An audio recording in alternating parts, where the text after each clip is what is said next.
महाराष्ट्र में राज्यपाल भगत सिंह कोश्यारी ने सीएम उद्धव ठाकरे के हिंदुत्व पर सवाल उठा दिया, जिसके बाद शिवसेना को मिर्ची लग गई है। दरअसल शिवसेना इन दिनों राज्य में कांग्रेस और एनसीपी के साथ मिलकर सेकुलर का ढोंग कर रहे हैं। हिंदुओं के वोट से उद्धव ठाकरे सीएम बन गए हैं, लेकिन उद्धव को अब हिंदुओं की चिंता ही नहीं है। अब राज्य में बंद पड़े मंदिर को लेकर राज्यपाल भगत सिंह कोश्यारी ने उद्धव और उनकी पार्टी शिवसेना को आईना दिखाने की कोशिश की, तो अब शिवसेना राज्यपाल पर ही निशाना साध रही है। शिवसेना सांसद संजय राउत ने एक बार फिर राज्यपाल भगत सिंह कोश्यारी पर हमला किया है। शिवसेना नेता संजय राउत ने महाराष्ट्र और पश्चिम बंगाल दोनों प्रदेशों के राज्यपालों पर तंज कसा है।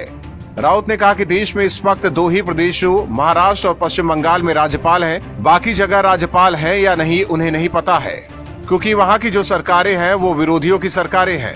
राउत ने कहा कि महाराष्ट्र सरकार संविधान में दर्ज धर्मनिरपेक्षता शब्द के अनुसार काम कर रही है, जबकि ऐसा लगता है कि राज्यपाल संवैधानिक प्रावधानों को मानने के लिए तैयार नहीं है। महाराष्ट्र के राज्यपाल भगत सिंह कोश्यारी ने हाल ही में मुख्यमंत्री उद्धव ठाकरे को प्रदेश के मंदिरों को अनलॉक किए जाने को लेकर पत्र लिखा था। इस पर खूब बवाल हुआ। वहीं बंगाल में भी कई बार राज्यपाल और सीएम ममता बनर्जी के बीच तनातनी देखने को मिलती है। सीएम ममता बनर्जी कई बार राज्यपाल जगदीप धनखड़ को उनके अधिकार और कर्तव्यों की याद दिला चुकी है। वहीं दोनों राज्यों में तानाशाही भी चरम पर है। ममता बंगाल में अपना राज चलाना चाहती हैं, जबकि उद्धव के राज में महाराष्ट्र में शिवसेना गुंडागर्दी कर रही है। सवाल है कि संवैधानिक पद पर बैठे राज्यपाल जब राज्य की स्थिति के बारे में मुख्यमंत्रियों से सवाल करते हैं तो क्या गलत करते हैं। महाराष्ट्र में महाविकास अघाड़ी सरकार की मुश्किलें एक बार फिर बढ़ सकती है। एनसीपी, कांग्रेस और शिवसेना इस बार बुरी तरह फंस गई है। उद्धव सरकार के शासनकाल में राज्य में भ्रष्टाचार का खुला खेल चल रहा है। राज्य में तीनों दलों के नेताओं ने लूटपाट मचा रखी है और भ्रष्टाचार के आरोप लगने के बाद जल्द ही क्लीन चिट भी मिल जा रही है। इस दौरान एनसीपी नेता और राज्य के उप मुख्यमंत्री अजीत पवार को सिंचाई घोटाले में क्लीन चिट मिल गई है, लेकिन पवार इस बार ईडी के शिकंजे में फंस गए हैं। ईडी ने विदर्भ सिंचाई विकास निगम के तहत 12 परियोजनाओं में कथित अनियमितताओं के संबंध में महाराष्ट्र सिंचाई विभाग के अलग अलग निगमों के खिलाफ मनी लॉन्ड्रिंग के आरोपों की जांच शुरू की है। इस जांच से अजीत पवार की मुश्किलें बढ़ सकती हैं, क्योंकि 2012 में विभाग में अनियमितताएं सामने आई थी। पवार 1999 से 2009 के बीच जल संसाधन मंत्री थे। पिछले साल दिसंबर में एसीबी ने उप मुख्यमंत्री को इस मामले में क्लीन चिट दे दी थी। ईडी के एक अधिकारी ने बताया कि एजेंसी ने जल संसाधन विभाग के अधिकारियों से बांध परियोजनाओं के लिए जारी किए गए टेंडर, संशोधित प्रशासनिक स्वीकृतियों और 1999 और 2009 के बीच विदर्भ सिंचाई विकास निगम, कृष्णा घाटी सिंचाई परियोजना और कोंकण सिंचाई विकास निगम से जुड़े ठेकेदारों को किए गए बिलों के भुगतान के बारे में जानकारी मांगी है। माना जा रहा है कि अगर इस संबंध में कुछ अनियमितताएं पाई जाती हैं तो अजीत पवार मुश्किल में फंस सकते हैं, और अगर पवार पर ईडी का शिकंजा कसता है तो खतरा उद्धव ठाकरे की कुर्सी पर भी मंडराने लगेगा। महाराष्ट्र और बंगाल दोनों जगह तानाशाही चरम पर है। बंगाल में सीएम ममता बनर्जी अपना शासन चलाना चाहती हैं। आए दिन बंगाल में बीजेपी नेताओं की हत्या हो रही है।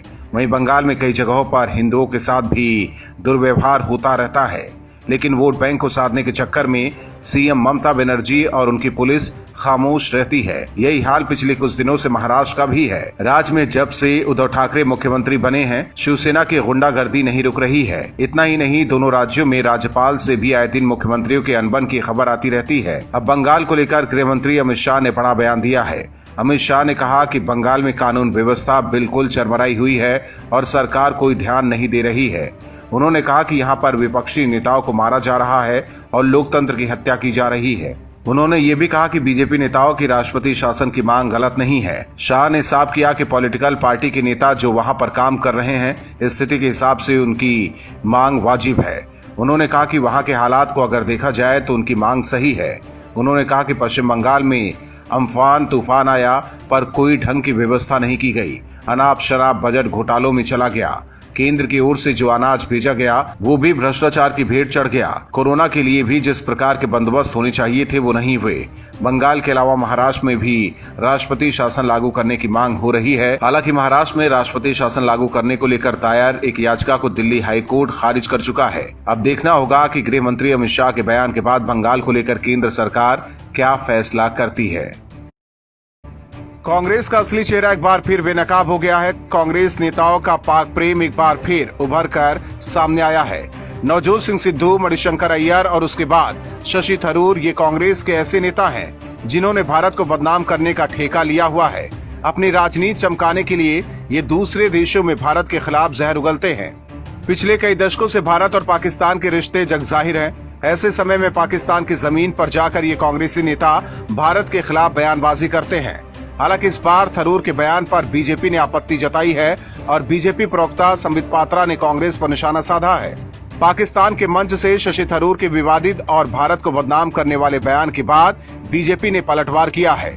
बीजेपी प्रवक्ता संबित पात्रा ने कहा कि थरूर पाकिस्तान में भारत को बदनाम करने की कोशिश करना चाह रहे हैं। क्या कांग्रेस पाकिस्तान में चुनाव लड़ना चाहती है? उन्होंने कहा कि शशि थरूर ने भारत का मजाक बनाया है और भारत को एक खराब परिदृश्य से दिखाने की कोशिश की है। पात्रा ने कहा कि हिंदुस्तान का एक सांसद ऐसा बयान भी दे सकता है। उन्होंने कहा कि तबलीगी जमात को लेकर किस तरह का पक्षपात हिंदुस्तान की सरकार कर रही है और मुसलमानों के खिलाफ कट्टरता दिखा रही है। शशि थरूर ये बात पाकिस्तान जाकर बोल रहे हैं। दरअसल थरूर ने पाकिस्तान मंच से कहा था कि भारत में मुसलमानों और उत्तर पूर्व के लोगों के साथ भेदभाव होता है। लाहौर थिंक फेस्ट में उन्होंने कहा कि भारत में एक दूसरे से डर का माहौल है। चीनी जैसे दिखने वाले लोगों के साथ भेदभाव होता है। थरूर के इसी बयान पर देश भर में बवाल मचा है। हालांकि ये पहला मौका नहीं है। अक्सर कांग्रेस नेता ऐसे जहर उगलते रहते हैं। वहीं राहुल गांधी चीन और पाकिस्तान में पहले ही हीरो बन चुके हैं और अब थरूर भी पाकिस्तान के हीरो बन गए हैं। सवाल है कि आखिर कांग्रेस नेता कब तक ऐसे देश विरोधी बयानबाजी करते रहेंगे। जम्मू कश्मीर में धारा 370 हटाए जाने को लेकर नेशनल कॉन्फ्रेंस और पीडीपी ने एक बार फिर राजनीति शुरू कर दी है। दरअसल ये खेल तब शुरू हुआ जब 1 साल की नजरबंदी के बाद एनसी प्रमुख फारूक अब्दुल्ला और उमर अब्दुल्ला को आजादी मिली। उसके बाद से ही नेशनल कॉन्फ्रेंस घाटी को अशांत करने में जुटी है। वहीं अब पीडीपी प्रमुख महबूबा मुफ्ती की भी नजरबंदी खत्म हो गई है। ऐसे में अब कश्मीरियों को भड़काने के लिए दोनों दल मिलकर जहर उगल रहे हैं। कुछ दिन पहले फारूक अब्दुल्ला ने कहा था कि चीन की मदद से जम्मू कश्मीर से धारा 370 हटाया जा सकता है, जिसके बाद फारूक अब्दुल्ला के खिलाफ देश भर से आवाज उठी। बीजेपी ने फारूक अब्दुल्ला और उनकी पार्टी पर जमकर निशाना साधा। वहीं अब शिवसेना ने भी फारूक पर हमला बोला है। शिवसेना ने फारूक अब्दुल्ला पर कार्रवाई की मांग की है। शिवसेना ने अपने मुखपत्र सामना के जरिए कहा कि डॉक्टर अब्दुल्ला को देश से माफी मांगनी चाहिए, नहीं तो केंद्र को ऐसे वक्तव्य पर कठोर कार्रवाई करनी चाहिए। सामना में लिखा गया है कि चीन की मदद से धारा 370 लागू करने की अपेक्षा करना और कश्मीर से लद्दाख 250 किलोमीटर दूर है और अब लद्दाख सीमा पर चीन के 60,000 सैनिक लाकर खड़े कर दिए गए हैं। ये सैनिक कश्मीर तक आए और अनुच्छेद 370 एक बार फिर लागू करने में मदद करे, ऐसा बोलना सीधे राष्ट्रद्रोही है। उधर अब्दुल्ला के बयान पर पहली बार कांग्रेस ने मुंह खोला है। कांग्रेस के वरिष्ठ नेता अभिषेक मनु सिंघवी ने फारूक अब्दुल्ला के बयानों को गैर जिम्मेदाराना बताया। अब सवाल इतना ही है कि डॉक्टर अब्दुल्ला जैसे नेताओं को केंद्र सरकार ने पहले जेल में डाला क्योंकि अनुच्छेद 370 हटाने को लेकर उनका विरोध था, लेकिन जेल से बाहर आने के बाद एक बार फिर ये नेता देश विरोधी बयानबाजी कर रहे हैं। ऐसे में क्या केंद्र सरकार एक बार फिर इन नेताओं को जेल में डालेगी? बड़ा सवाल है। Bureau report, OMH news. और भी वीडियोस देखने के लिए चैनल को सब्सक्राइब करें और बेल आइकन को दबाएं।